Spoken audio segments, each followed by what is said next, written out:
In the early hours of February 15, 1994, while most of Chicago slept beneath a winter sky heavy with low clouds and colder truths, a fire tore through an abandoned building on the city's south side with such speed and intensity that it would leave investigators stunned and a neighborhood forever changed.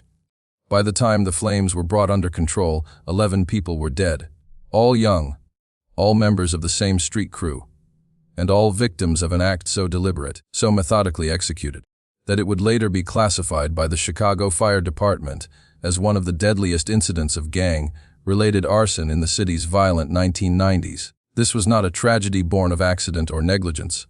It was planned. It was intentional. And its origin was not drugs, not territory, not retaliation for a shooting, but something far smaller and far more dangerous: disrespect.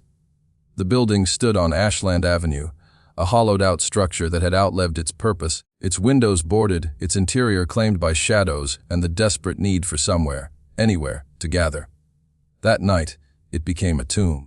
Investigators would later determine that the exits had been chained shut from the outside, that gasoline had been poured with precision around the foundation, and that once the match was struck, there had been no real chance of escape.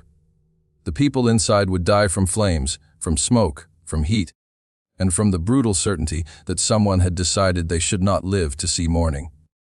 The perpetrators were two brothers, Marcus and Terrell Johnson. Born and raised in the same neighborhood as their victims, men shaped by the same streets, the same rules, and the same unspoken code that governed survival on Chicago's South Side. They did not come from another world. They did not arrive as outsiders. They grew up 3 blocks away. They went to the same schools, walked the same cracked sidewalks, and learned the same lesson that generations before them had learned. Respect was not optional, and once taken, it had to be reclaimed, no matter the cost. To understand how 11 lives ended in fire, you must first understand where this story begins, not with the blaze itself, but with a neighborhood that had been breaking apart for years, and with a winter that seemed determined to freeze whatever hope remained. West Englewood in 1994 was a place caught between abandonment and survival.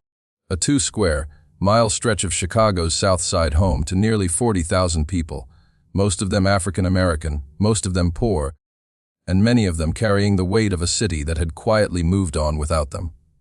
It was bounded by Garfield Boulevard to the north, Racine Avenue to the east, and stretched west toward Ashland, where shuttered storefronts and decaying commercial buildings stood like monuments to promises that had long since expired.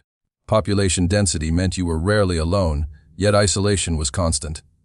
Families lived stacked on top of one another in aging apartments, heat unreliable, plumbing worse, and opportunity almost non-existent.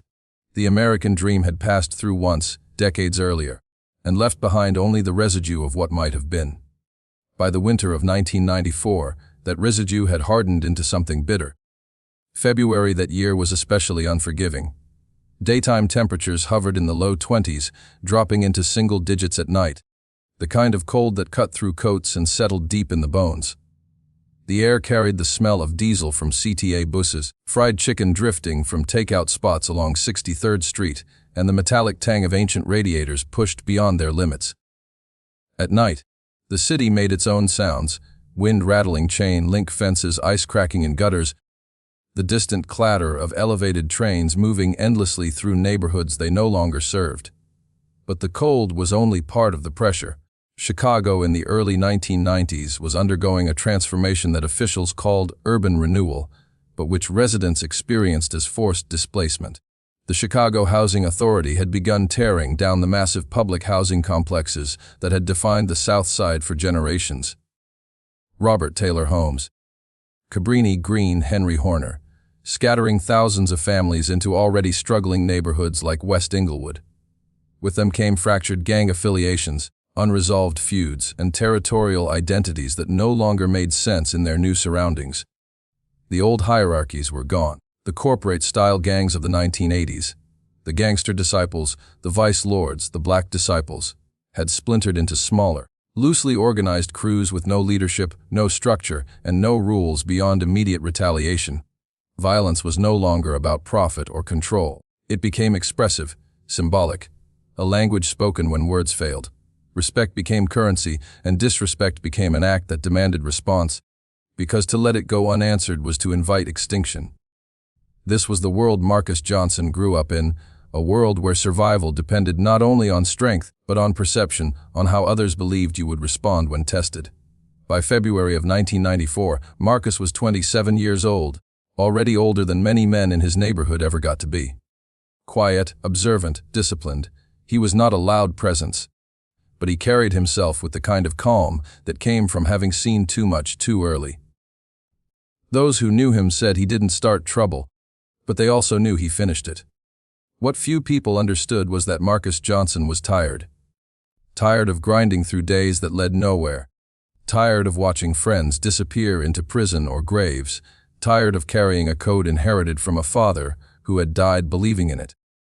And when that code was challenged, when something sacred to him was taken and mocked, it triggered a chain of decisions that would move slowly at first, almost invisibly, before accelerating toward catastrophe. 2 weeks before the fire, during a dice game in the basement of that same abandoned building, something happened that most people would have dismissed as petty, a joke, a provocation, a moment meant to establish dominance. A leather jacket, old, worn, irreplaceable, was taken from Marcus Johnson and held up as a trophy in front of others.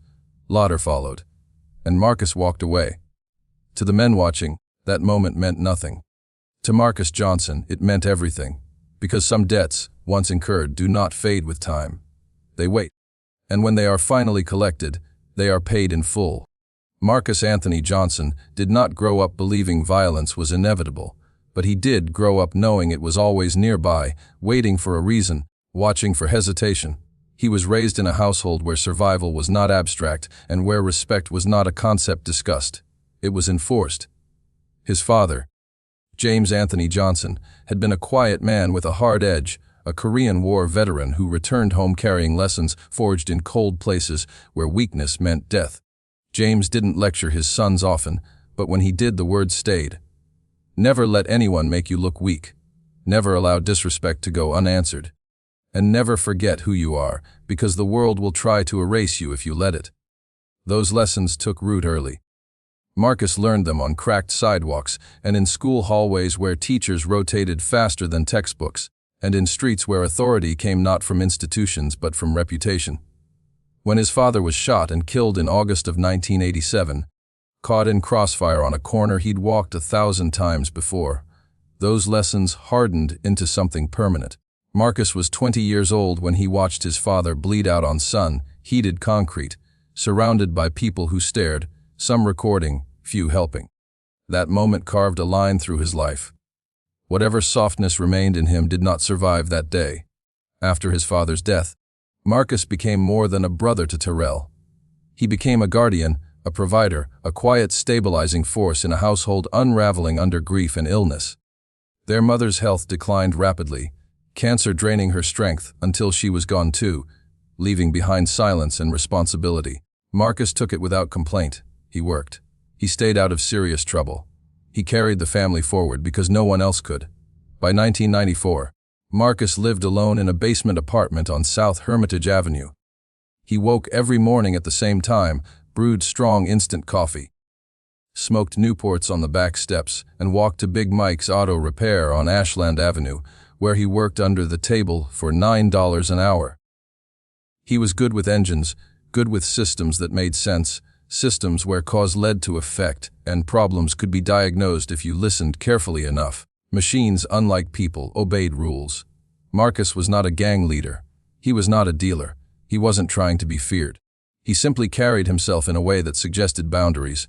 Boundaries he expected others to respect. Most people did. The ones who didn't usually learned quickly.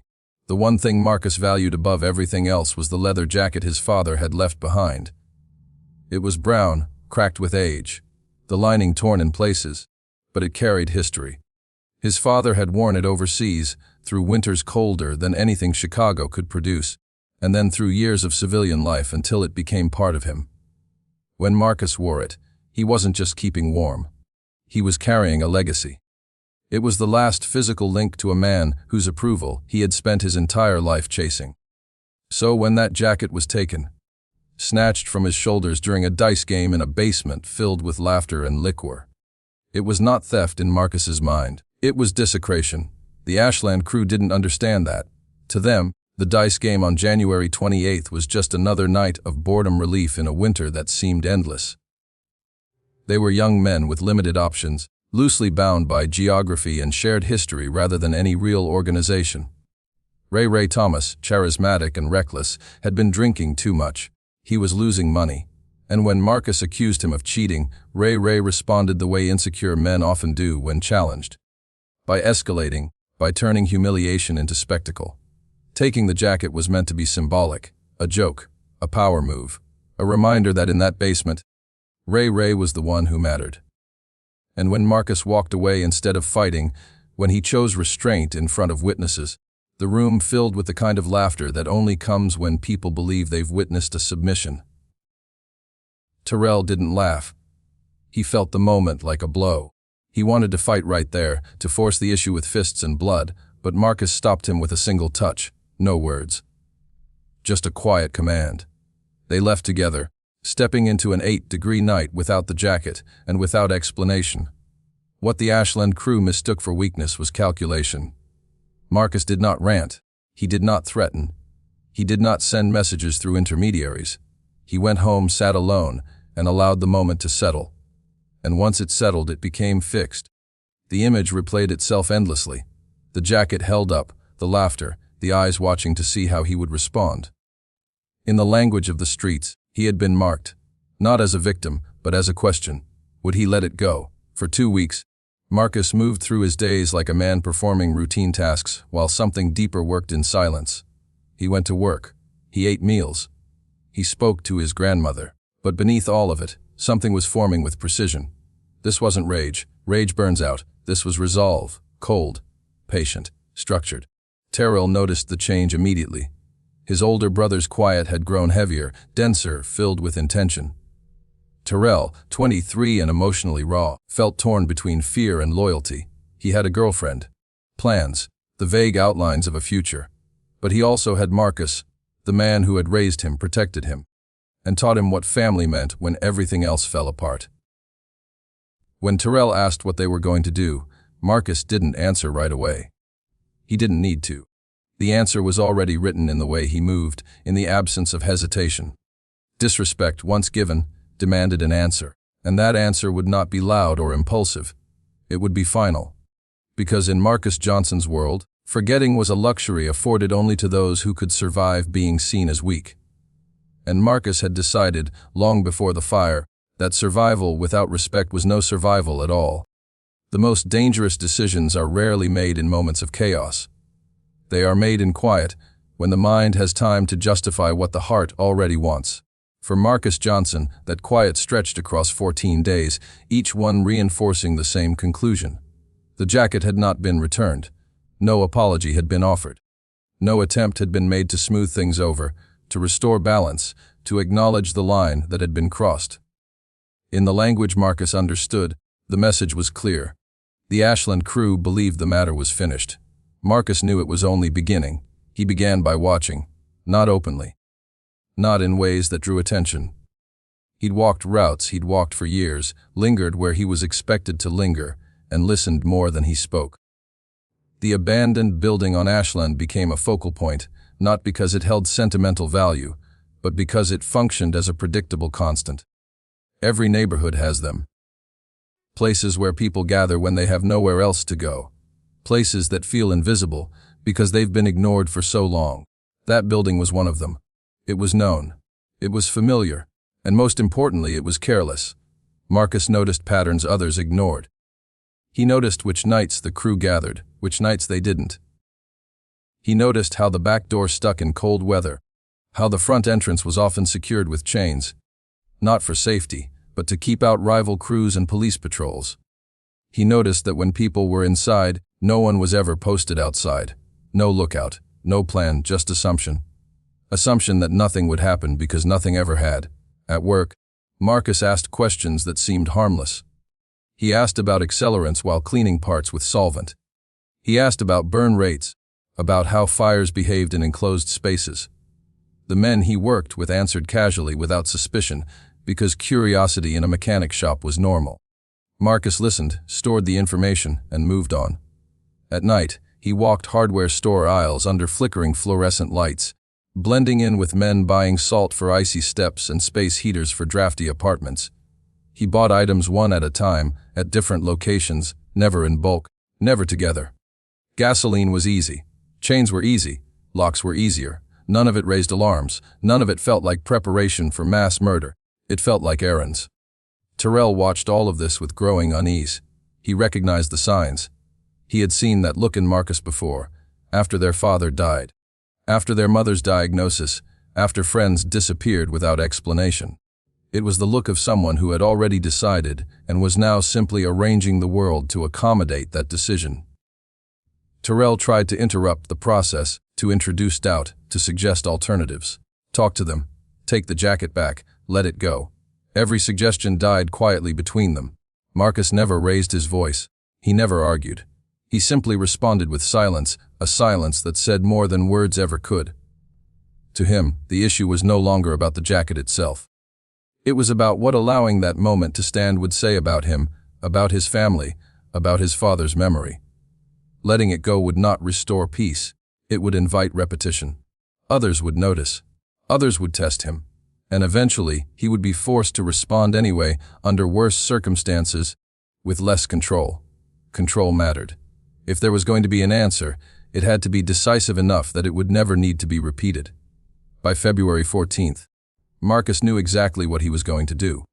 Valentine's Day fell on a Monday that year, a night when the Ashland crew was almost guaranteed to be inside the building. Holidays carried their own logic in neighborhoods like West Englewood. Days when people who had nothing still wanted to gather, to drink, to forget, to feel something other than cold and pressure. Marcus knew the building would be full.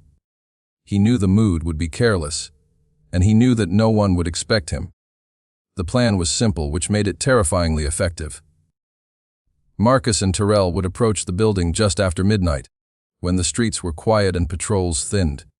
Terrell would help secure the exits, front and back, using chains and locks strong enough to withstand panic, but common enough not to attract attention if seen later. Marcus would handle the accelerant, pouring it carefully around the base of the structure, making sure it seeped into the wood, the debris, the decades of accumulated neglect that turned old buildings into tinderboxes. There would be no confrontation, no shouting, no warnings. Marcus did not want to see their faces. He did not want to hear their voices. He wanted distance, because distance made it easier to frame what he was doing as necessity rather than cruelty. Once the fire was set, they would leave immediately, walking separate routes home, becoming ordinary men again before the first sirens even sounded. Terrell struggled with his role. He understood loyalty. He understood the code. But he also understood consequence, and this felt different from anything they had ever done. This wasn't a beating. This wasn't a robbery. This wasn't a warning. This was irreversible. He asked Marcus, once, if anyone inside would die. Marcus didn't answer directly. He said only that actions had outcomes, and that the Ashland crew had chosen theirs. That was the moment Terrell realized there was no stopping this.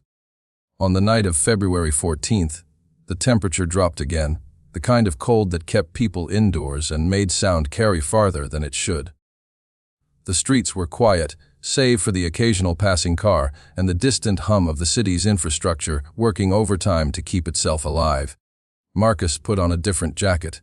Not his father's, which was gone forever now, but a heavy black coat that blended into the darkness. He checked his watch. Midnight approached. As they walked toward Ashland Avenue, neither brother spoke. There was nothing left to say. Every word that could have changed the outcome had already gone unspoken days earlier. The abandoned building loomed ahead, dark and unremarkable, a silhouette against the glow of streetlights. Inside, laughter drifted through broken windows. Music pulsed faintly. Life, unaware of what was about to happen, went on. Marcus stopped across the street and watched for a moment, not out of hesitation but out of confirmation. This was the place. This was the night. This was the answer. He crossed the street without looking back. There are moments in history that feel loud even before they happen, moments where the air itself seems to tighten as if the world is bracing for impact. February 15, 1994 did not feel like one of those moments. It arrived quietly, slipping past midnight without ceremony, unnoticed by a city accustomed to violence and wary of grief. The streets of West Englewood were nearly empty, the cold pressing people indoors. The silence broken only by the crunch of ice under boots and the low mechanical hum of streetlights fighting the dark. It was the kind of night where nothing seemed possible, which made everything possible. Marcus and Terrell approached the building from opposite sides.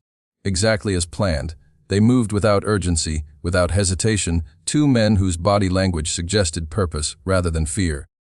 To anyone watching, which no one was, they would have looked like residents heading home, shoulders hunched against the cold, minds fixed on warmth. The building itself stood hollow and patient, its brick exterior scarred by decades of neglect, graffiti layered over graffiti. Windows boarded so long ago that no one remembered when they'd been intact. It was a place that had stopped being noticed, and that invisibility made it dangerous. Inside, the Ashland crew was gathered in the basement, crowded into a space lit by a few bare bulbs strung together with extension cords. Music played from a battered boombox, bass rattling against concrete walls. Bottles passed from hand to hand. Dice rolled across a stained table. Laughter echoed in the low-ceilinged room, amplified by the sense of insulation that came from being hidden away from the world. They felt safe, not because the building was secure, but because familiarity breeds a false sense of immunity. Terrell reached the back entrance first. The metal door groaned softly as he pulled it shut, the sound swallowed by music and distance. His hands shook as he looped the chain through the handles, the cold biting through his gloves, his breath visible in short, uneven bursts. He told himself it was just a precaution, just something temporary, just a way to scare them. But deep down he knew better. When the padlock clicked closed, the sound seemed louder than it should have been, a small, final note in a night that had not yet realized it was ending. At the front of the building, Marcus worked with methodical precision. He had done this part over and over in his head, rehearsing each movement until it felt detached from emotion. He poured gasoline slowly, carefully, ensuring it pooled where he needed it to, letting it soak into old wood, discarded furniture, layers of trash that had accumulated over years. The smell was sharp and unmistakable, cutting through the cold air, but there was no one around to notice. The city slept. The neighborhood exhaled. For a moment, Marcus stood still, listening.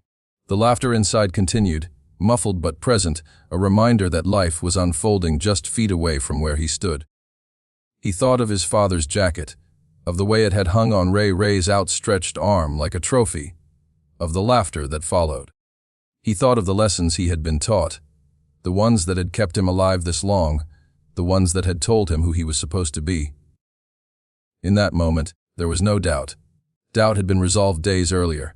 He struck the match. The flame flared briefly, a small, fragile thing in the open air, before touching gasoline and becoming something else entirely. Fire ran along the ground faster than instinct could register, racing up the building's exterior, finding every weakness, every dry surface, every place neglect had left exposed. Within seconds, the structure was alive with it, flames licking at boarded windows, climbing brick, seeking oxygen with violent intent. Marcus stepped back, already turning away as the fire took hold. He did not watch it spread. He did not wait for confirmation. He walked calmly and deliberately down Ashland Avenue, disappearing into the darkness just as the first screams began inside the building.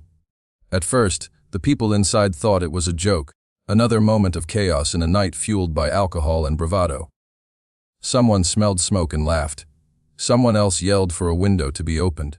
But when the smoke thickened, when it began to burn throats and eyes, panic replaced confusion with brutal speed. Men rushed for the stairs, pushing past one another. Coughing, shouting, their confidence dissolving into animal urgency. They reached the front door first. It didn't open. Hands fumbled at the handle, yanked harder, slammed against the metal as heat pressed in from behind. Someone screamed that it was locked. Someone else cursed. They turned, stumbling over each other, trying to reach the back exit, lungs already filling with smoke, vision blurring as oxygen vanished. The heat grew unbearable, flames feeding on the air, consuming the space faster than anyone could move. At the back door, the chain held. Panic exploded. Men clawed at the metal, at each other, at the walls, anything that promised escape. Some tried to break through boarded windows, their hands blistering as they touched surfaces already too hot to survive. Others fell, overcome by smoke, trampled by those still standing. The basement, once a refuge from the cold, became a furnace, trapping heat and terror in equal measure. Outside, neighbors began to notice the glow. Flames reflected off snow-covered streets, turning the night an unnatural orange. Sirens followed quickly, fire engines racing toward the scene, their lights cutting through darkness, but time had already run out. By the time firefighters forced their way inside, the damage was complete. 11 bodies were found, some near exits, some huddled together, all victims of smoke inhalation and burns so severe that identification would take days. As hoses soaked the remains of the building and steam rose into the frozen air, West Englewood stood watching, stunned into silence. This was not a shooting. This was not something familiar, something they could file away as another statistic. This was different. This was deliberate. And as dawn approached, the city would begin to understand just how far one moment of disrespect had been allowed to travel. Because fires do not end when the flames die out, they leave questions behind. And those questions were about to burn just as fiercely. Morning arrived slowly over West Englewood, as if the sun itself hesitated to rise over what had happened.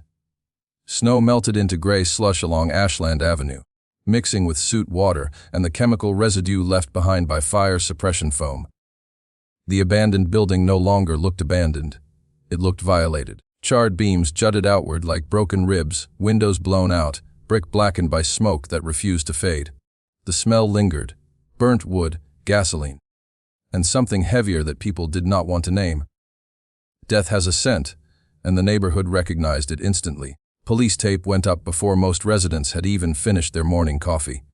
Squad cars lined the street. Fire trucks remained parked nearby, hoses frozen stiff where they lay. Firefighters stood quietly, helmets off, faces drawn. Many of them had seen horrific scenes before, but this one unsettled even the veterans. 11 victims, all in one place, all trapped. That kind of outcome didn't happen by chance. Inside the remains of the building, investigators moved carefully, stepping over debris, marking positions, photographing what little evidence the fire had not consumed. Bodies were documented where they fell, some near exits, some clustered together, some collapsed where oxygen had simply vanished. The pattern told a story without words. These men had tried to escape. They had known something was wrong, and they had been stopped. By mid-morning, the Chicago Fire Department's Office of Fire Investigation reached a conclusion that would shift the entire case. This was arson, not accidental, not electrical, not negligence. Accelerants had been used, and exits had been deliberately blocked. Someone had wanted the people inside to stay inside. That realization rippled outward, changing the tone of the response.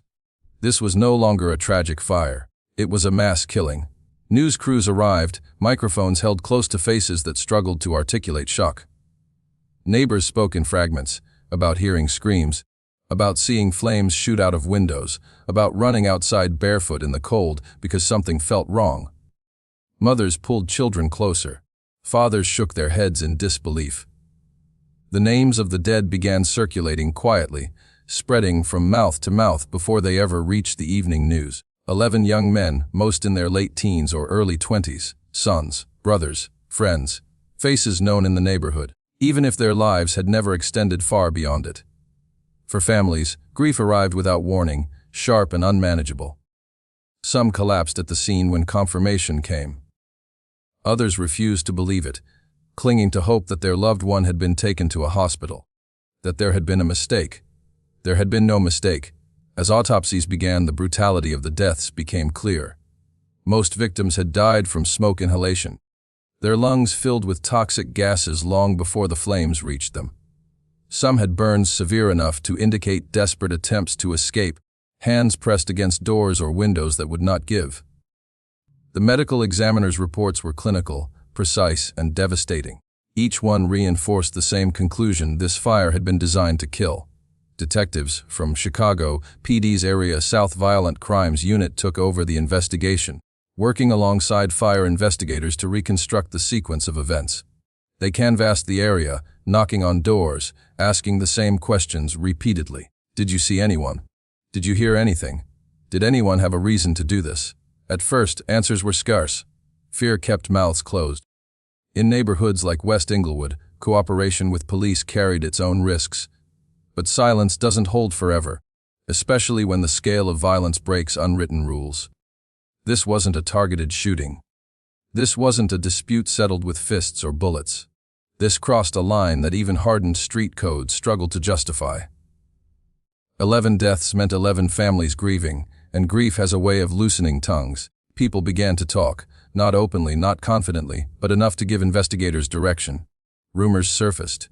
Names were whispered. And one detail kept resurfacing, too specific to ignore: a jacket. Multiple witnesses recalled a confrontation weeks earlier, a dice game gone wrong, a leather jacket taken and paraded as a joke. They remembered Marcus Johnson walking away, calm on the surface, humiliated underneath. They remembered the tension in the room, the way the laughter felt forced afterward. At the time, it had seemed trivial. Now, in the aftermath of a mass killing, it felt ominous. Detectives dug deeper into Marcus's background. No major criminal record. Steady work history. Known to police only through association, not direct involvement. On paper, he didn't fit the profile of someone capable of orchestrating something like this. But paper rarely tells the whole story. They interviewed people close to him. Co-workers, neighbors, relatives. Most described Marcus the same way: quiet, disciplined, private. A man who kept to himself. But when detectives asked about respect, about slights, about whether Marcus held grudges, the answers shifted. Yes, he cared deeply about how he was treated. Yes, he believed in handling things himself. Yes, he had changed in the weeks leading up to the fire. Terrell's name came up soon after.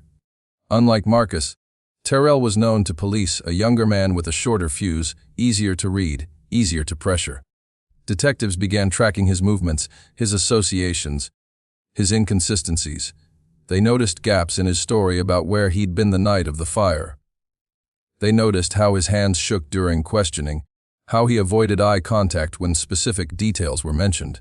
And while Marcus remained composed, almost unnervingly so, Terrell looked like a man carrying weight far heavier than he was built to hold. Within days, the case began to solidify.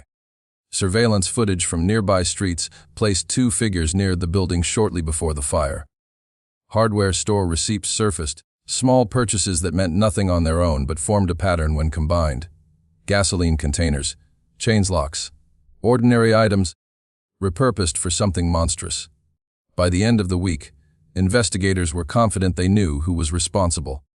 What they didn't yet know was how long it would take for justice to catch up, or how devastating the truth would be once it did. Because the fire had ended in minutes, but its consequences were just beginning. And as the city mourned, the men who had set the flames were still walking free, blending into daily life, carrying a secret that burned hotter with every passing hour. The ashes had spoken, and they were demanding answers. Pressure does not arrive all at once. It accumulates, slowly and visibly, until the structure holding it finally gives way. For Marcus and Terrell Johnson, that pressure began building the moment the fire went out, intensifying with every news report, every whispered rumor, every police car that rolled a little too slowly down their block. The city was no longer searching blindly. It was circling. Marcus followed the coverage closely, though he never let it show.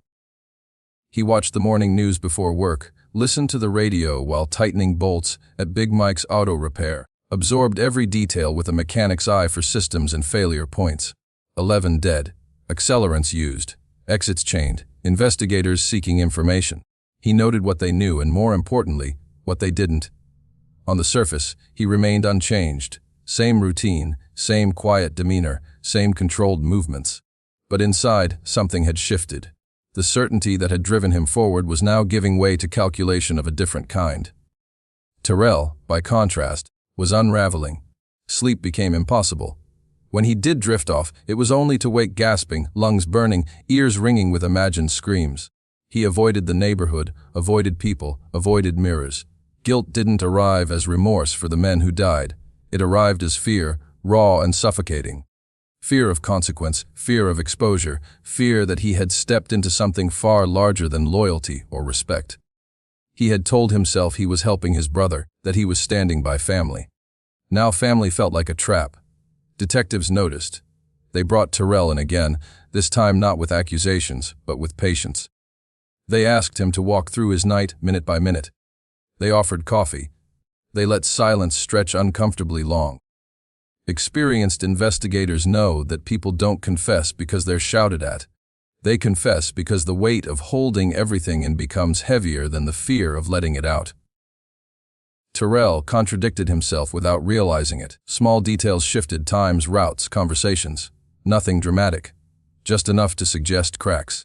When detectives showed him surveillance stills from nearby streets, grainy images of two men walking in opposite directions, his composure faltered. His breathing changed. His eyes lingered too long. They didn't press yet. They didn't need to. They let him go home with the images burned into his mind. Marcus understood what was happening almost immediately.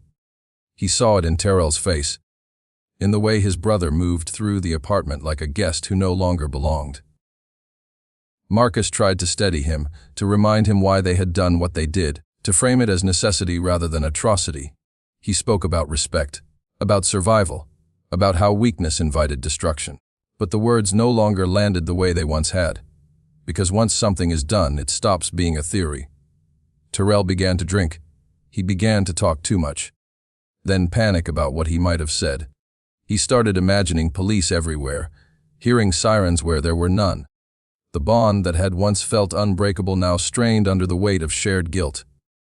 Marcus could feel control slipping, and control was the one thing he had believed would protect them. When detectives came for Terrell the third time, it was different. They arrived early in the morning, when defenses are weakest, when the mind hasn't yet armored itself against reality. They separated the brothers immediately, a standard tactic that feels personal when you're on the receiving end. Terrell was placed in a small interview room with pale walls and a ticking clock that seemed louder than it should have been. This time, detectives laid everything out. They showed him the receipts, the footage, the witness statements about the jacket.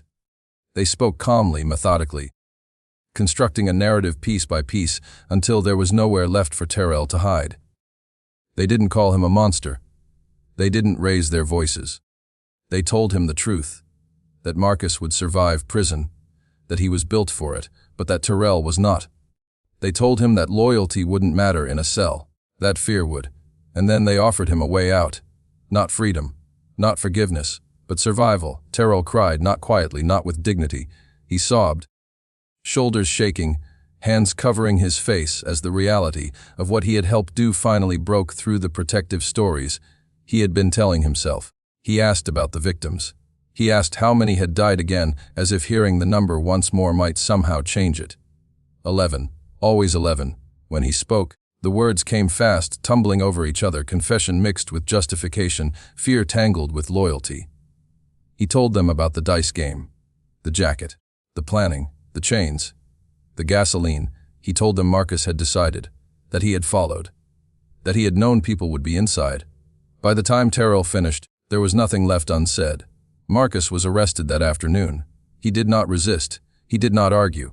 He did not ask for explanations. As officers placed him in handcuffs outside his apartment building, neighbors watched from behind curtains, from doorways, from across the street. Some felt vindication, some felt confusion, some felt nothing at all. Marcus kept his eyes forward, his posture straight, his face unreadable. At the station, he waived his right to an attorney. Detectives asked him one question: why? Marcus thought for a moment before answering. Not because he didn't know, but because he wanted the answer to be precise. He spoke calmly, evenly, as if discussing a mechanical failure. Because they thought I wouldn't do anything, he said. There was no triumph in his voice, no regret, just certainty. In that moment, the case became more than a criminal proceeding. It became a mirror held up to a city, reflecting what happens when respect becomes law, when silence becomes survival, and when one moment of humiliation is allowed to grow unchecked into something that consumes everything around it. The fire had taken 11 lives in minutes, but its true cost was only now becoming visible, and it would last forever. When the case of people of the state of Illinois v. Marcus Johnson and Terrell Johnson reached the courtroom, it carried a weight that could be felt before a single word was spoken. This was not just another violent crime moving through an overburdened system.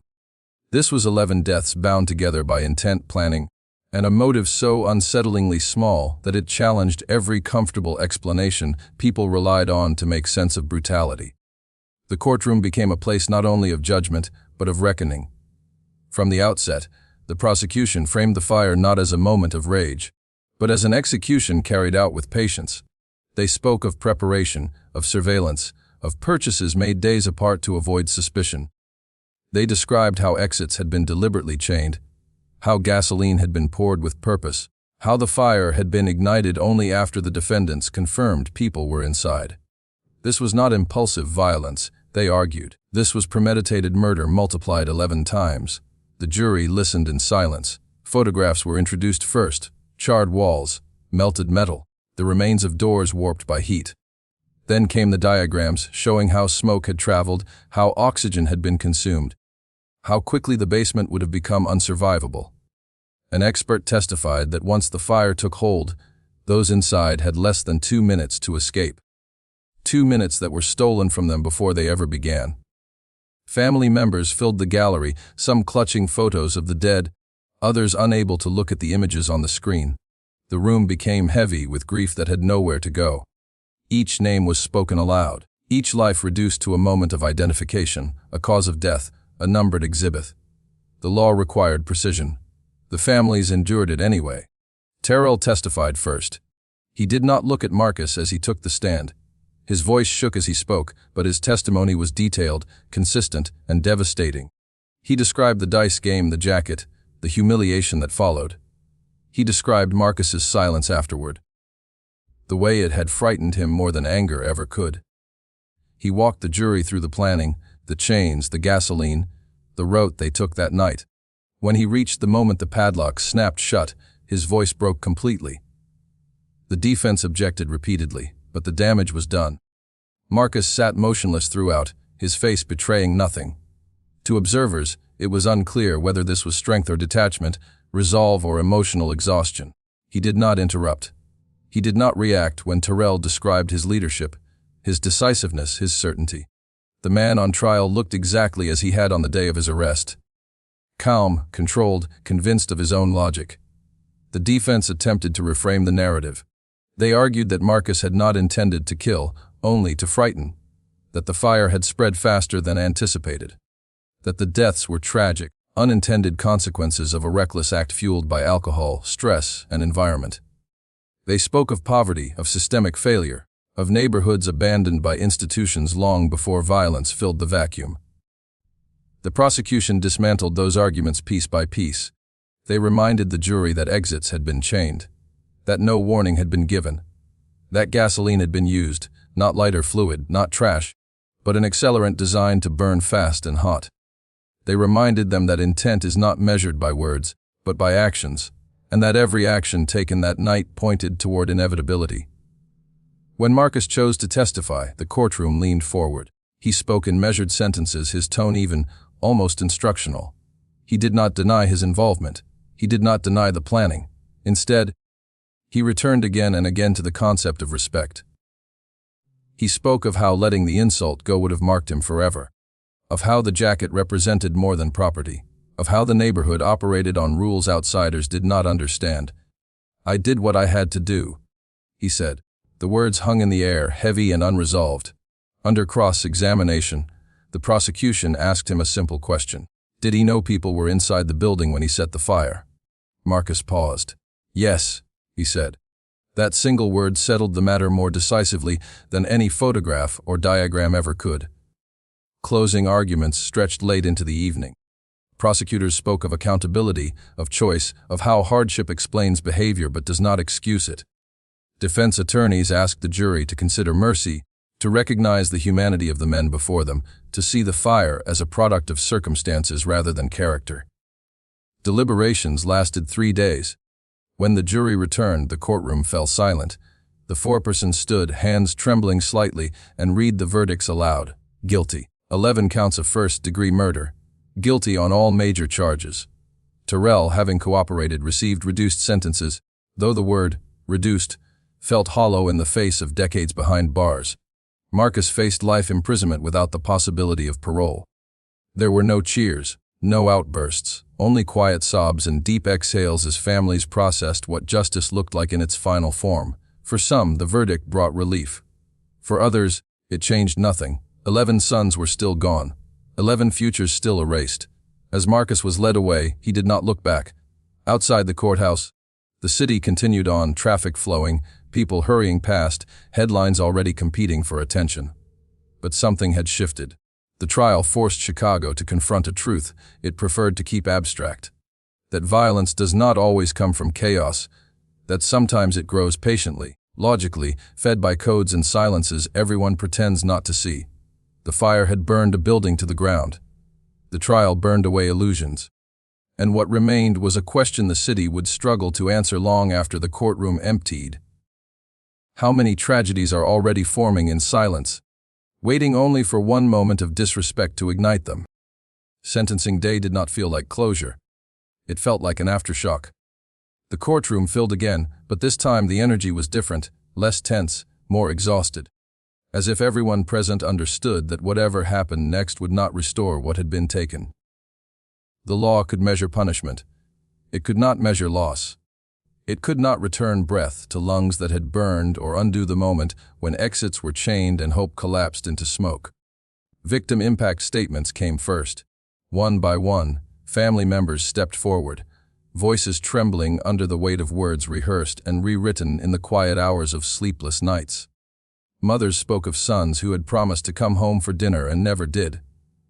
Sisters described empty bedrooms, phones that would never ring again, birthdays that had become reminders instead of celebrations. Some spoke calmly, carefully, as if composure were the last thing the fire had not stolen. Others broke down mid-sentence, grief spilling out in raw, unfiltered waves that no courtroom protocol could contain.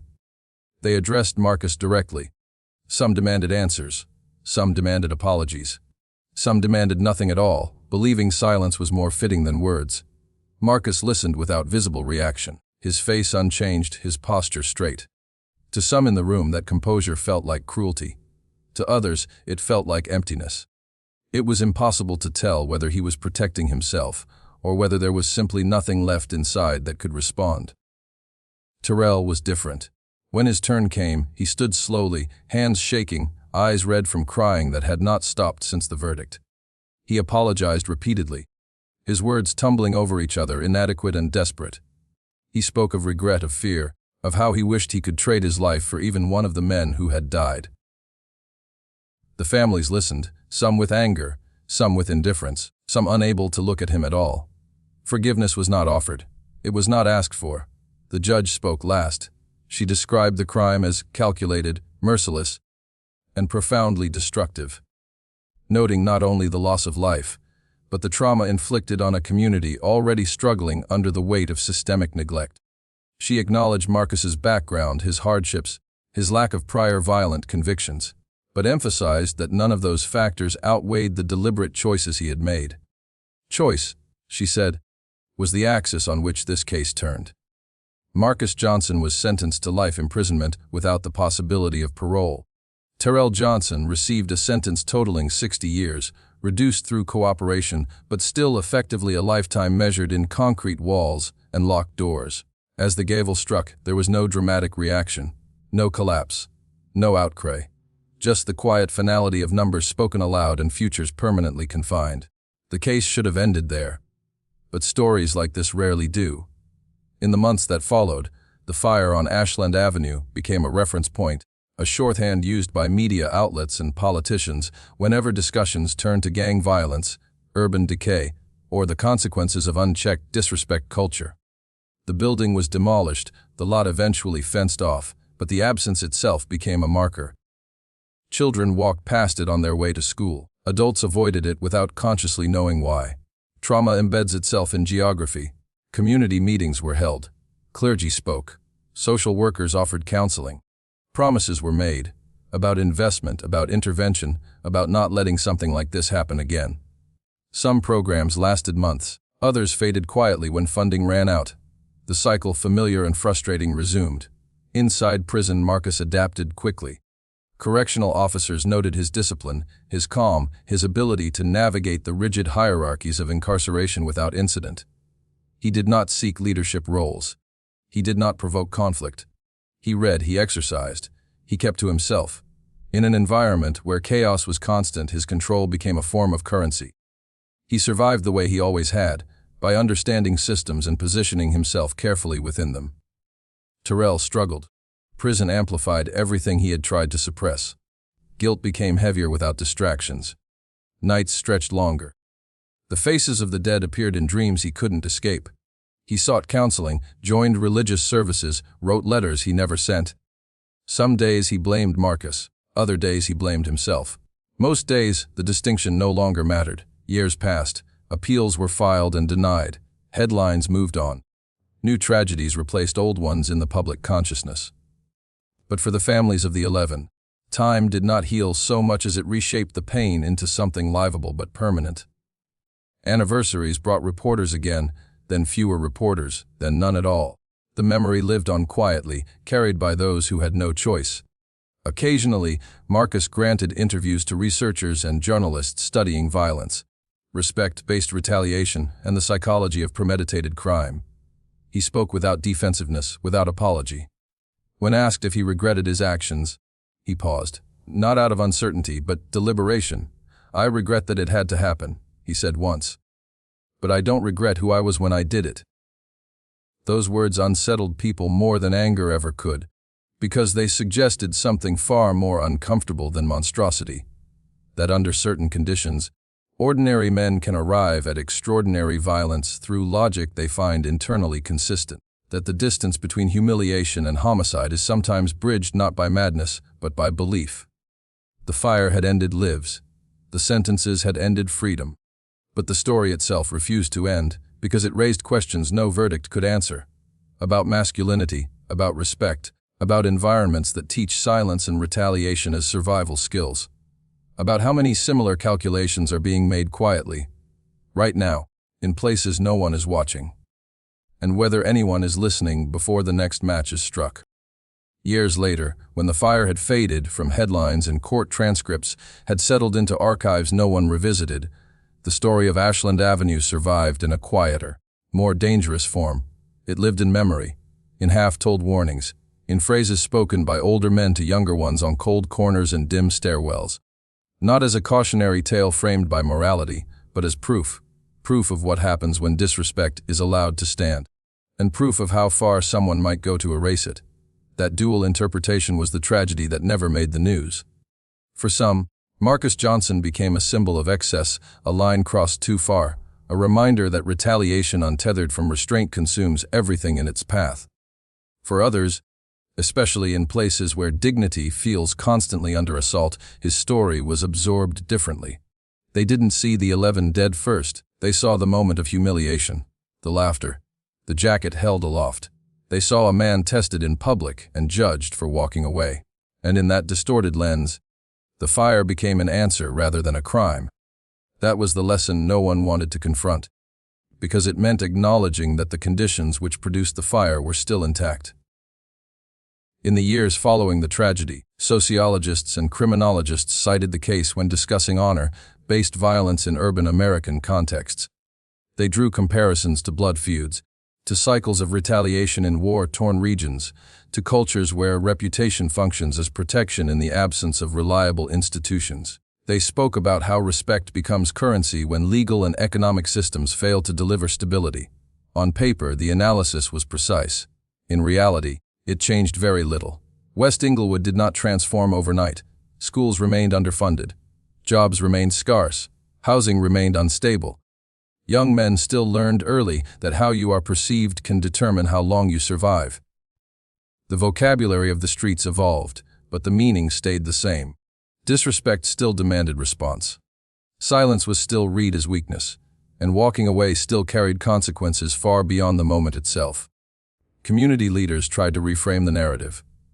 They spoke to teenagers about the Ashland fire not as a demonstration of power, but as a demonstration of loss. 11 funerals, 2 lives erased into prison walls, dozens of families shattered.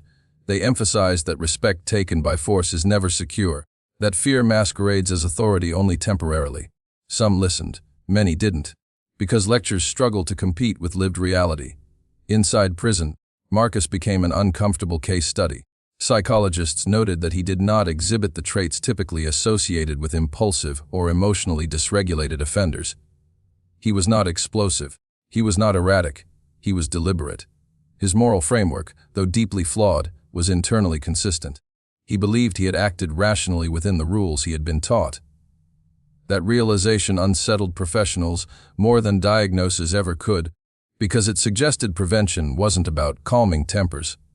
It was about dismantling belief systems that had been reinforced for generations. Marcus himself never attempted to redefine his actions in softer terms. He did not blame the system publicly. He did not claim insanity or loss of control. When asked what he would tell young men facing similar disrespect, he offered an answer that felt incomplete and revealing all at once. "I'd tell them to think further than the moment," he said. Most people don't. He was right. And that truth was terrifying, because thinking further requires faith. Faith that restraint won't be punished, that dignity can survive without retaliation, that walking away doesn't mark you forever. Faith is difficult to cultivate in places where history teaches the opposite lesson. The families of the victims understood this too well. Some moved away, unable to remain in neighborhoods that held too many reminders. Others stayed, becoming advocates, counselors, voices trying to interrupt cycles they had been unwilling participants in. They spoke about their sons as people, not statistics. They spoke about the danger of pride weaponized by desperation. They spoke about how quickly everything can end when someone decides that being disrespected is worse than being imprisoned for life. Yet even they knew that awareness does not equal prevention. Every year, on the anniversary of the fire, a small memorial appeared near the empty lot where the building once stood. Candles, photos, names written carefully on poster board. Passersby slowed, then moved on. The city absorbed the memory the way it absorbs everything. Briefly, then partially, then not at all. And somewhere, in some basement, in some forgotten space where laughter masks tension, another moment of humiliation inevitably occurred. A joke went too far. An object was taken. Eyes watched to see what would happen next. The conditions were not identical, but they were familiar enough to matter. That is how these stories continue. Not because people don't know the ending, but because the beginning feels unavoidable. The Ashland fire did not teach the city that violence is wrong. Everyone already knew that. What it revealed was something far harder to accept. That when respect becomes the only shield people believe they have, they will defend it with everything they possess, including their future, including other lives, until that belief is challenged at its root, through opportunity, stability, and alternatives that feel real rather than theoretical. Stories like this will continue to form quietly, patiently, waiting for the smallest spark. The lesson was there, written in ash and silence. But lessons only matter if they are learned. And this one, the city feared, might never be. When the smoke cleared, the city looked the same, yet nothing was unchanged. Streets carried the same names. Buildings stood upright. But the invisible architecture of fear, memory, and unspoken rules had been reinforced, even as the physical structures had been raised. West Englewood became both a cautionary tale and a proving ground, a place where history whispered that the rules of survival were far harsher than any law. People walked more carefully, measured their words, and judged every glance, because the story of the fire taught that inattention to perception could cost everything. Life, freedom, and sometimes sanity. It was a lesson nobody wanted to internalize, but that everyone could feel pulsing beneath the daily grind. The media had moved on, as it always does, chasing newer tragedies, fresher outrage, and stories that fit neatly into the framework of entertainment rather than enduring sociological critique. Yet in homes and local gathering spots, whispers of the fire persisted. Parents told fragments to children, sometimes glossing over details, other times emphasizing consequence. Adolescents repeated them to peers, less as horror than as instruction, This is what happens when lines are crossed, when pride demands blood, when dignity is valued over life itself. Each repetition distorted, but the essence remained. An unspoken, cautionary guide to survival in a world that felt, to many, perpetually hostile. Marcus Johnson became both myth and warning, simultaneously demonized and admired depending on perspective. In prison, he cultivated a quiet reputation, not for brutality, but for discipline. He read, he studied. He exercised control over his environment, and in doing so, he became the embodiment of the very contradiction that had defined the fire. He was both a product of the streets and an architect of their terror. Visitors, students, journalists, and researchers came to understand that his story was less about vengeance and more about the systemic pressure that shaped him. That realization made people uncomfortable because it required confronting uncomfortable truths: socioeconomic neglect, the normalization of violence, and the brutal calculus of respect. The families who had lost loved ones faced an ongoing, intangible grief, one that refused the neat timelines society preferred. Anniversaries were painful, moments in the supermarket reminded them of the absent, and the shadows of buildings that remained long after the fire's ashes had been cleared became metaphors for what no one could restore. In conversations, some admitted that their anger coexisted with understanding.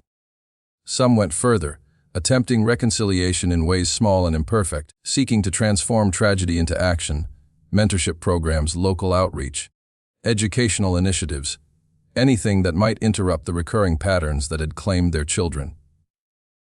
It was work fraught with frustration, often feeling like pushing against a current far stronger than individual effort could overcome.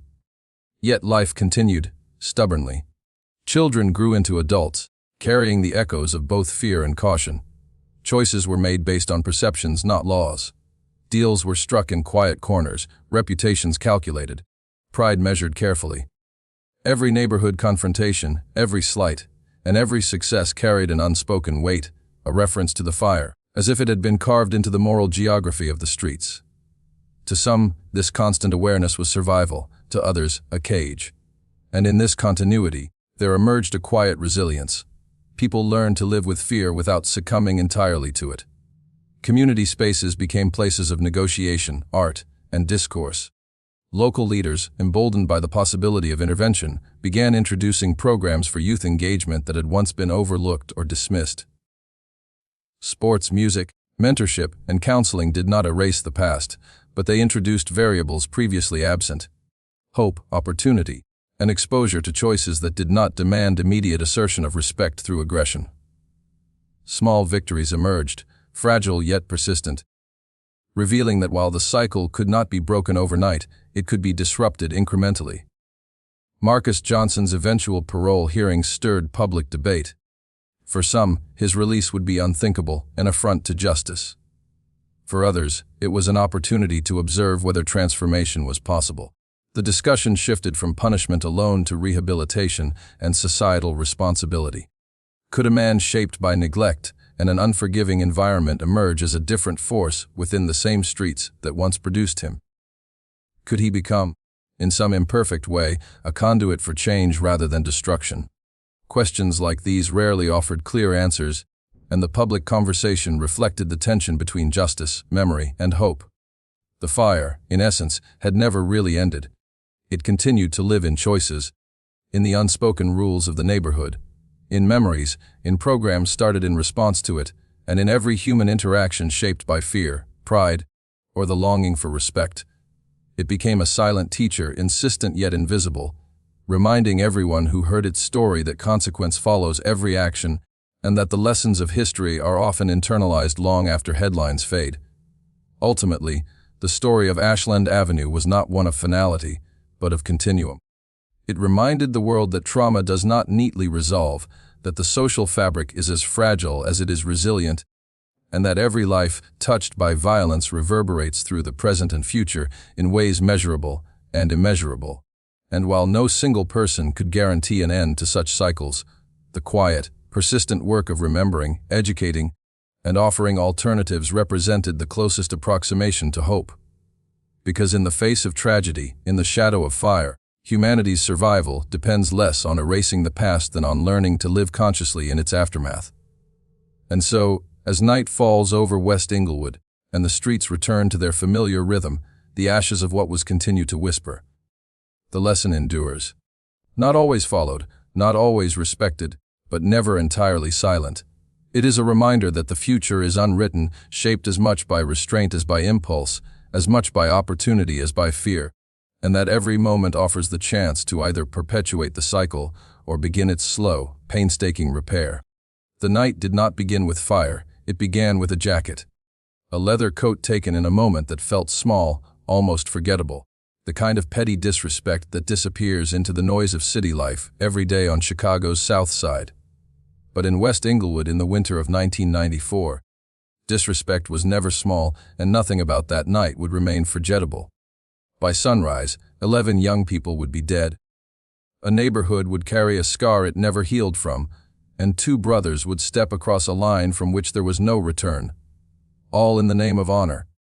All in obedience to a code that promised protection but delivered ruin. Marcus Johnson understood that code better than most. He had been taught it early, taught it thoroughly, absorbed it like law. Never let anyone punk you. Never let disrespect stand. Hit back harder than you were hit, or you would be marked forever. It was the inheritance left behind by a father who had lived by the same rules until they got him killed.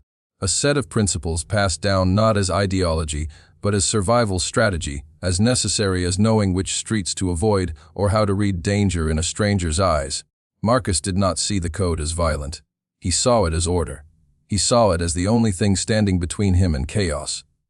His younger brother Terrell believed in Marcus, believed in his certainty, his calm, his ability to plan instead of panic. Where Terrell reacted, Marcus calculated. Where Terrell burned hot, Marcus stayed cold. They were different in temperament but identical in loyalty.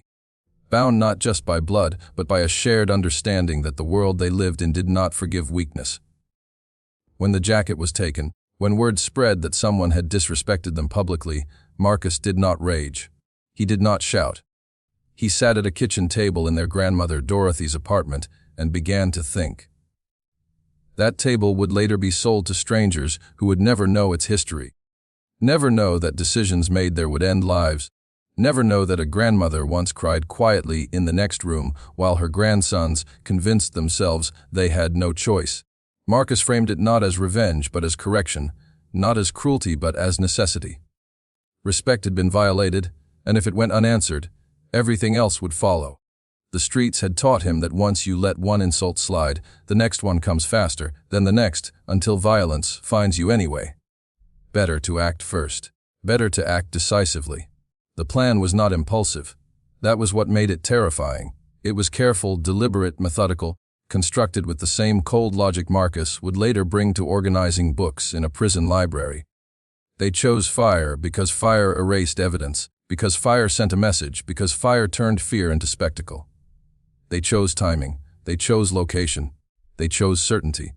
When the building was set ablaze, doors blocked, escape cut off, it was not chaos guiding their hands. It was conviction. Inside, 11 people realized too late that the rules they thought governed their world no longer applied. Screams filled hallways thick with smoke. Windows shattered. One man, Darnell Hayes, jumped from the second floor, his body breaking on impact, legs shattered beyond recognition. He would live, but survival would become its own sentence, one written in chronic pain, in PTSD, in nights where sleep brought the sound of screaming back with perfect clarity. For the others, there was no escape. By the time the fire was out, West Englewood had lost 11 sons and daughters in one night. When Marcus and Terrell were arrested, there was no dramatic denial. There was no claim of innocence. There was only the weight of what had been done and the beginning of a reckoning that would last decades. In court, Terrell broke down, the enormity of it finally collapsing onto him, the faces of the dead too loud to ignore. Marcus remained still, stone-faced, absorbing the sentence the same way he had absorbed the plan, as something inevitable, something already decided.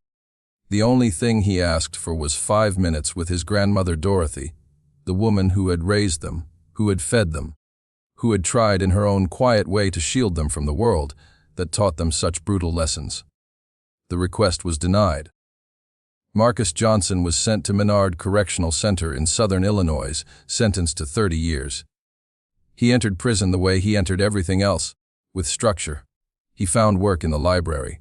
He taught other inmates how to read, how to write, how to prepare for GD exams. He followed routines. He avoided conflict. Even guards would later say he was one of the most disciplined inmates they had ever known, respected even by men who had built reputations on violence. Inside the walls, Marcus was almost peaceful, as if the chaos he had unleashed outside had finally resolved into order behind bars. Dorothy Johnson never stopped coming. Every month for 18 years. She took a Greyhound bus from Chicago to Menard, 6 hours each way, sitting upright with a purse on her lap in grief she never fully voiced. She watched her grandson through glass and reminded him he was still loved, still human, still hers. She did not justify what he had done, but she did not abandon him either. That was her code. When her health began to fail, the visits slowed. In 2012, she died from complications of diabetes at 86 years old. Marcus was not allowed to attend her funeral. When the chaplain told him she was gone, Marcus did not cry. He sat in his cell for 3 days, refused meals, and when he finally emerged, guards said he looked 10 years older. As if time had suddenly accelerated, as if something vital had left him with her. The code had demanded everything, and now even the one person who had loved him unconditionally was gone. 30 years after the fire, the building at 6743 South Ashland Avenue no longer exists. It was demolished in 1995, replaced by an empty lot ringed with chain link fence, weeds breaking through cracked concrete. There is no plaque, no marker, no explanation of what happened there. Children play nearby, families walk past unaware, history buried beneath routine. But memory has its own logic. On cold February nights, neighbors say they smell smoke. They don't, of course, but the city remembers even when it pretends not to. This story has no heroes. It has only choices and consequences, and a code that promised dignity but delivered ashes. And this is only the beginning. Prison did not end the fire. It only slowed it down. The flames that had consumed 11 lives on a Valentine's Day night continued to burn in quieter ways, spreading through years, through bodies, through memories that refused to fade. For Marcus Johnson, the sentence was not just 30 years behind concrete and razor wire. It was a lifetime of replaying a decision that could never be undone, measured not in days but in absences, no funerals attended, no second chances. No way back to the man he might have been before a code told him violence was the only language respect understood. Menard Correctional Center became Marcus' entire world. He adapted quickly, not because prison was easy, but because structure suited him. He learned the rhythms, the unspoken rules, the precise balance between keeping to yourself and earning quiet respect. He did not posture. He did not threaten. He did not seek status. He worked. He organized. He read. In the prison library, surrounded by shelves instead of smoke, Marcus found a strange kind of order. He helped men who had never finished elementary school sound out words for the first time. He walked others through math problems, through essay prompts, through the fragile belief that maybe, even now, improvement mattered. To the guards, he was reliable. To other inmates, he was steady. In a place built on constant tension, Marcus moved like someone who had already accepted the worst. But acceptance did not mean peace. It meant endurance. It meant waking up every day, knowing the world outside was moving on without him. Knowing that the people who had died would never get that chance. Knowing that his grandmother was growing older while he remained frozen in time. Dorothy Johnson's visits were anchors in that suspended life. Once a month, she boarded a Greyhound bus in Chicago before dawn, traveled 6 hours south, sat through security checks, and took her place across from her grandson. She spoke about ordinary things. Weather, family gossip, neighbors who had moved away. She never lectured. She never excused. She just showed up. In a system designed to strip people of connection, her presence was an act of quiet defiance. Love, she believed, was not something you revoked, even when the person you loved had done the unforgivable. Terrell Johnson's prison experience unfolded very differently. Incarcerated at Stateville Correctional Center, Terrell never found the stillness his brother cultivated. He fought. He accumulated write-ups. He spent years in segregation, boxed in with his own thoughts and the faces that came with them. Where Marcus compartmentalized, Terrell relived. Night after night. The fire returned in his dreams, the screams, the heat, the realization that whatever respect he thought he had earned had turned into something hollow and poisonous. In a rare interview years later, Terrell admitted what prison had taken from him. He spoke of nightmares that never stopped, of depression that pressed down on his chest, of a cell he believed he would die in. The respect they thought they would gain never arrived. There were no celebrations, no lasting fear, no sense of victory. There was only time, stretching endlessly forward, filled with regret and the slow erosion of hope. Parole boards heard his case and denied it. In 2014, again in 2024, each denial reinforced the truth he was already living. The fire had not ended lives. It had permanently rearranged them. Outside the prison walls, the damage radiated outward. Darnell Hayes, the sole survivor, lived with the consequences in his body every day. The jump from the second-floor window had saved his life and shattered it at the same time. Compound fractures, 6 surgeries, chronic pain that medication barely touched, a limp that announced his history before he spoke a word. He walked with a cane and carried injuries that no amount of physical therapy could fully repair. But the damage to his mind ran deeper. Survivor's guilt followed him everywhere, a constant whisper asking why he lived when others didn't, asking what kind of life that really was. Darnell tried to move forward. He worked part-time at a community center in Englewood. He lived on disability payments. He spoke carefully when asked about the fire, choosing his words like stepping stones across a river of grief. He admitted that survival did not mean recovery, that sometimes he thought dying might have been easier, that the fire never truly ended for him. It just changed form. For the families of the dead, time did not heal so much as it hardened the wound. Kesha Wallace's mother, Linda, lost not only her daughter but an unborn grandchild. Friends said she aged decades in a few short years, grief consuming her from the inside until her body finally gave out. She died of a stroke in 2003, just 54 years old, her life shortened by a loss too heavy to carry. Antoine Mercer's father sold his house and moved to Atlanta, retreating from a city that reminded him too much of what he had lost. He never spoke publicly about his son's death. When he died in 2011, his obituary made no mention of Antoine. The silence was not denial, it was protection. Some grief is too large to print. Jerome Little's mother stayed. She remained in West Englewood and turned her son's room into a shrine, preserving everything exactly as he left it. His interview suit still hung in the closet. His college application materials still sat on the desk. Every February 14th, she opened her home to at-risk youth, showing them the cost of violence in tangible terms. She told them her son died over a jacket, over a version of respect that meant nothing once he was gone. She turned her pain into warning, hoping to interrupt a cycle that had already taken too much. Other families tried to create meaning where none existed. LaShonda Price's relatives established a nursing scholarship in her name, a small light pushed into enormous darkness. Since 1995, it has helped dozens of young women complete training programs, each one a quiet rebuttal to the idea that the fire was the end of her story. And still, the neighborhood struggled. In the immediate aftermath, there were meetings, promises, increased police presence. For a moment, it seemed like something might change. But within a few years, budget cuts erased most of the intervention programs. Attention moved elsewhere. Violence continued. Disrespect still demanded answers. The conditions that produced the fire remained largely intact. For Marcus Johnson, the years passed one routine at a time, until on March 3, 2024, at 4:23 in the morning, his heart gave out in the prison infirmary. He was 57 years old. According to the chaplain on duty, his last coherent words were simple and devastating. "Tell Terrell I'm sorry. Tell him it wasn't worth it." Whether he truly believed that in his final moment, or whether he was trying to give his brother some measure of peace, no one can say. What is certain is that the fire followed him to the end, leaving behind not resolution, but a question that refuses to go away. Marcus Johnson's death did not close the story. It only stripped away the last illusion that time alone resolves anything. 30 years had passed since the fire, yet its logic still operated quietly beneath the surface of Chicago's South Side, shaping choices, sharpening conflicts, teaching new generations the same lesson Marcus had learned as a boy. Respect is survival.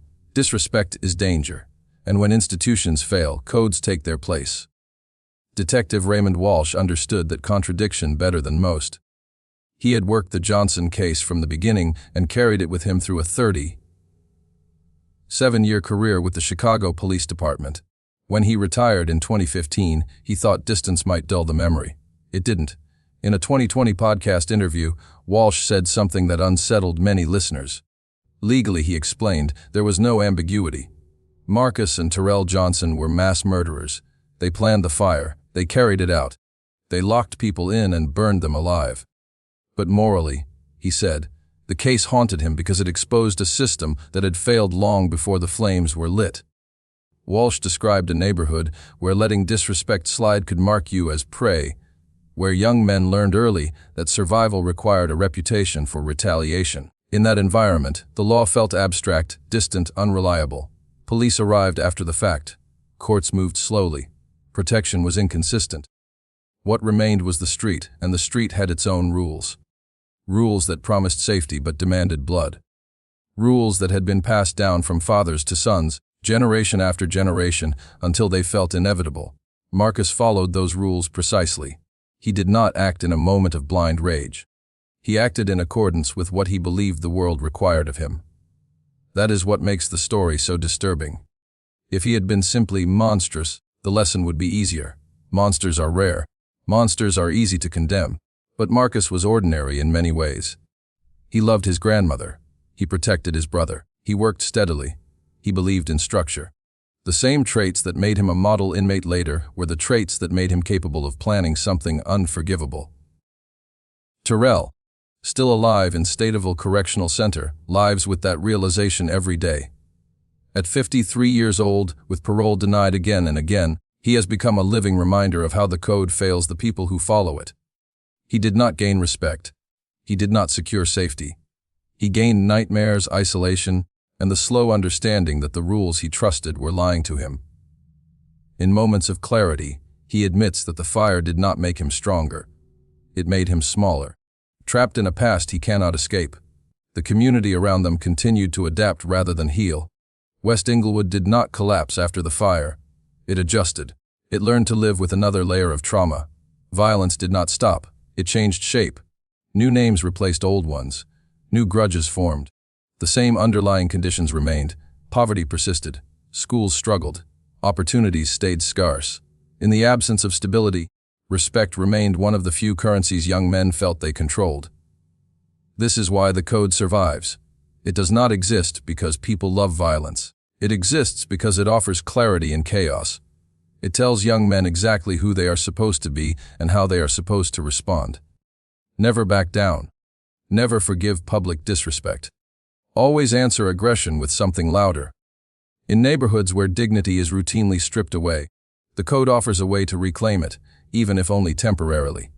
The tragedy is that the code never delivers what it promises. It does not create safety. It creates escalation. It does not protect families. It fractures them. It does not preserve honor. It turns it into a weapon that destroys both the target and the person holding it. Marcus Johnson saved his pride in the moment, but lost his freedom, his grandmother, and eventually his life. Terrell followed him and lost even the illusion of peace. The victims' families live with the permanent consequences of that failure. Some turned grief into activism. Some withdrew into silence. Some aged faster than their years should have allowed. The fire reached into their futures and rewrote them without consent. Careers never began. Children were never born. Parents died carrying questions that would never be answered. The ripple effects spread outward, invisible but relentless.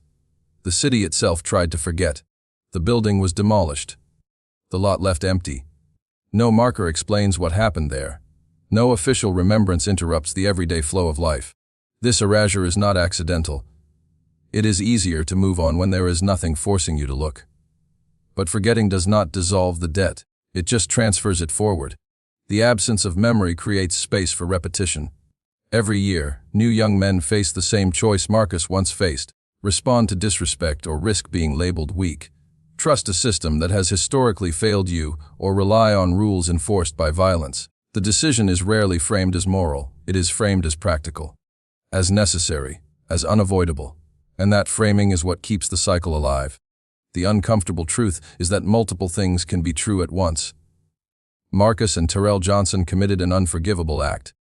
They deserve condemnation for the lives they took. They also emerged from conditions that made such an act conceivable. Acknowledging that does not excuse them. It indicts the system that produced them. It forces a question that has no easy answer. What happens when the only reliable form of justice a community knows is revenge? Violence breeds violence, not because people are inherently cruel, but because trauma narrows imagination. It teaches people to think in terms of survival instead of possibility.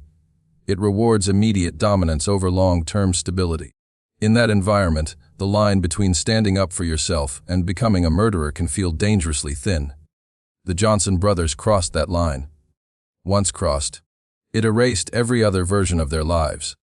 What remained was ashes, prison walls, empty bedrooms, and a neighborhood that learned, yet again, how to carry grief without resolution. And still, the code persists. Not because it works, but because nothing better has replaced it. Until it does, the question Marcus left behind will keep resurfacing in different forms, in different faces, in different neighborhoods. Was it worth it? 30 years after the fire, the questions it raised remain unanswered, not because they are too complex, but because answering them would require confronting truths that are deeply uncomfortable. It would require admitting that justice does not function equally in every neighborhood, that safety is not evenly distributed, and that when institutions fail consistently, people build their own systems, no matter how destructive those systems may be. The story of the Johnson brothers forces us to sit with that reality, to recognize that violence born from honor is still violence, and that understanding why it happens does not lessen the damage it causes. Marcus Johnson is gone now, buried in a prison cemetery beneath a simple marker bearing only his name and the years he lived. No mention of brother, of family, of the lives that ended because of his decision. Just dates marking the span of a life that began with ordinary promise and ended behind locked doors. In his final hours, whether out of genuine remorse or a desire to spare his brother further pain, he said the words that echo louder than any justification he ever believed. It wasn't worth it. That admission, spoken too late to change anything, stands as the closest thing this story has to a moral conclusion. Terrell Johnson remains alive, aging inside Stadiville Correctional Center, carrying memories that do not soften with time.